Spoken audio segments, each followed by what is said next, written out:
Et salut tout le monde, c'est Dave des ateliers de musique du B. Donc, d'abord un gros merci pour les 600 abonnés et plus maintenant sur YouTube, sur la chaîne. Vous êtes tous et toutes appréciés. Donc, j'espère que vous allez continuer à me suivre et à partager les vidéos. C'est ça qui va nous aider à grossir. Donc, on parle de chaîne et non du bid, si tu vois ce que je veux dire. Donc, voilà. Donc, une petite leçon spontanée aujourd'hui. J'ai ma 12 cordes. Ah, ce son. T'entends ce son? T'entends? Ce son riche de la 12 cordes. Donc, la 12 cordes, c'est un peu pour moi un instrument magique qui m'accompagne beaucoup quand je fais du chansonnier. Tout de suite, j'ai l'impression d'être deux guitares, mais il y en a juste une. Donc la 12 cordes a deux mi à l'unisson, c'est-à-dire la même corde, deux si à l'unisson, et un sol régulier, puis un sol à l'octave aiguë, un ré régulier d'une corde acoustique, et un ré à l'octave aiguë, donc là c'est doublé à l'octave, un la aigu et un la régulier de l'acoustique, donc encore une doublure, puis le mi la même chose. Donc ici on a un octave sur le mi, octave sur le la, octave sur le ré, octave sur le sol et deux si. Mon but, c'est pas nécessairement que vous achetiez une 12 cordes, quoique, si vous avez un magasin de musique, envoyez des codes promo, je vais les partager avec mes élèves et les abonnés de la chaîne. Mais c'est pas ça le but, c'est vous montrer un peu, moi, pourquoi j'accroche vraiment sur ce son-là. C'est un son riche, plus difficile un petit peu à jouer. Puis il faut s'adapter un petit peu à ses possibilités, c'est-à-dire que j'aime faire des trucs ambiants, aller chercher des sonorités particulières avec la 12 cordes, dont le renversé. Regardez ça ici. Hein, ça tout de suite, on va chercher un élément.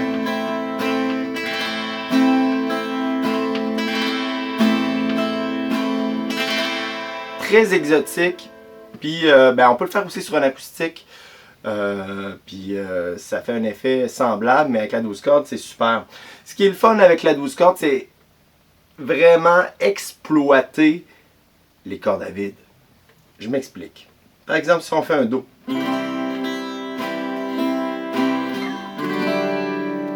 Et là, on a un Ré à 9, à 11. On s'en fout un petit peu, c'est un Do que j'ai monté de 2 cases.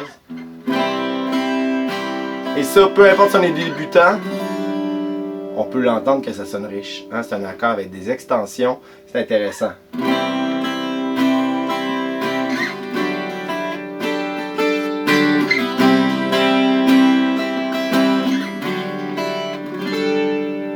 Pas obligé d'être virtuose pour jouer des choses intéressantes. Hein? Ça, c'est un principe de base, c'est juste être créatif, être spontané sur l'instrument. Avec le Mi, la base de Mi majeur, la même chose. Un peu flamenco. Le son phrygien majeur. J'expliquerai éventuellement plus de théorie. Dérivé de la gamme harmonique mineure.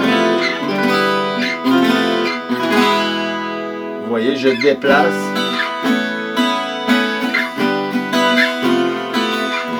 Mi majeur, Fa majeur 7 dièse 11, Sol 6, La à 9, etc. Après ça, on prend les autres positions. Hein. On pourrait prendre le Fa majeur. Et ce qui est intéressant avec la 12 cordes, c'est laisser une corde à vide dans le bas pour un Fa majeur 7. On va vers la troisième case. Un Sol 6. Un La avec une doublure de notes qui sonne, qui est typique dans l'harmonium, un musicien parmi tant d'autres. Donc une doublure, c'est intéressant. Oh!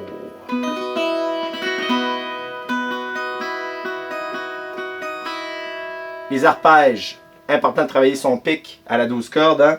On le voit ici.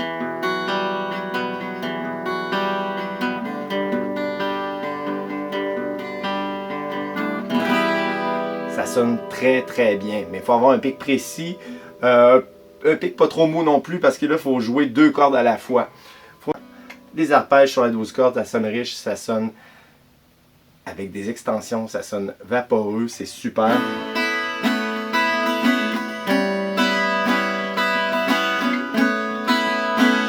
On peut s'amuser, c'est un peu comme le chorus, mais naturel. Donc, évidemment, ça prend de l'adaptation, hein, jouer avec la 12 cordes.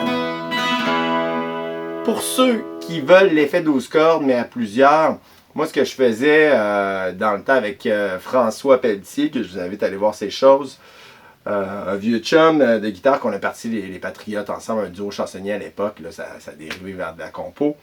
Lui est à Montréal maintenant. Donc, au début, ben, moi, souvent, je faisais la partie acoustique ici, l'accompagnement. Puis un autre jouait les mêmes accords, mais à l'octave. Donc, on avait un petit peu un effet 12 cordes. On a essayé de faire des splits d'accords qu'on appelle, c'est-à-dire jouer un qui joue bas, un qui joue plus haut. Pas nécessaire que ce soit nécessairement à 12 cases plus haut, hein, les mêmes accords. C'est un peu difficile au début, mais on s'habitue. On n'est pas obligé à ce moment-là de faire des accords complets. On peut faire des triades, par exemple le Do majeur, le Ré. À explorer. Si vous voulez que je fasse des leçons plus poussées là-dessus, c'est tous des concepts un peu plus avancés, mais qui sont intéressants, qu'on joue à 2. Ou un qui joue, ce qui fait un peu 12 cordes aussi, un qui joue vraiment de l'alternance, tu sais. Puis l'autre, donc là, quelqu'un qui fait plus de mélodies, puis d'arpèges au-dessus, des petits riffs, ça va sonner vraiment plus large. Donc c'est juste ça le concept, hein. La 12 cordes, on est seul. Puis on veut un son plus large, mais à 2, c'est possible d'arriver avec quelque chose qui approche la même philosophie. Donc je vous invite à explorer ça. Vous pouvez le faire également avec des loopers, c'est-à-dire des boucles de phrases, où est-ce qu'on double sa propre guitare. Donc c'est pas nécessaire d'avoir une guitare 12 cordes, hein. On peut avoir le même effet ou pratiquement, en ajoutant un peu de chorus aussi, hein. Une guitare avec un chorus qu'on enregistre, une guitare pas de chorus, avec un spread d'octaves, un échange d'octaves si on veut, ben on va avoir un effet qui s'approche d'eux. Hein? C'est ça qui est intéressant. Donc la 12 cordes qui était vraiment utilisée dans les années 70 dans la musique progressive, puis qui reste aujourd'hui dans la musique québécoise énormément. Hein? Puis nos bons vieux accords cowboy, le sol, le ré, ils sonnent tous bien. Fait que ça, on vient à des choses de base, puis ça va bien sonner. C'est ce que j'aime quand je fais du folk, du chansonnier. Donc voilà, en espérant que ça vous a inspiré cette leçon-là. Encore merci à nos 600 et plus abonnés. On monte la chaîne, je vais essayer de faire du contenu nouveau. Là, j'étais à la rentrée de l'école, donc c'était ça ma priorité. Il me reste 1 ou 2 places encore pour l'automne 2020. Également, je pars des cours en ligne. Ça veut dire peu importe où est-ce que vous êtes dans le monde, je pars des cours en ligne. Si ça vous intéresse, écrivez-moi en privé ou écrivez-moi dans les commentaires. Je communiquerai avec vous. Puis, c'est ça, on verra si ça peut être un bon fit. Hein, parce que je prends le temps de choisir mes élèves aussi pour que ça soit gagnant-gagnant. Donc, au plaisir, on s'abonne, cloche, on s'abonne à toutes les vidéos, le pouce bleu évidemment, et allez sur ma page Facebook, Les Ateliers Musique du B, Dave et les Patriotes, puis on se dit à la prochaine.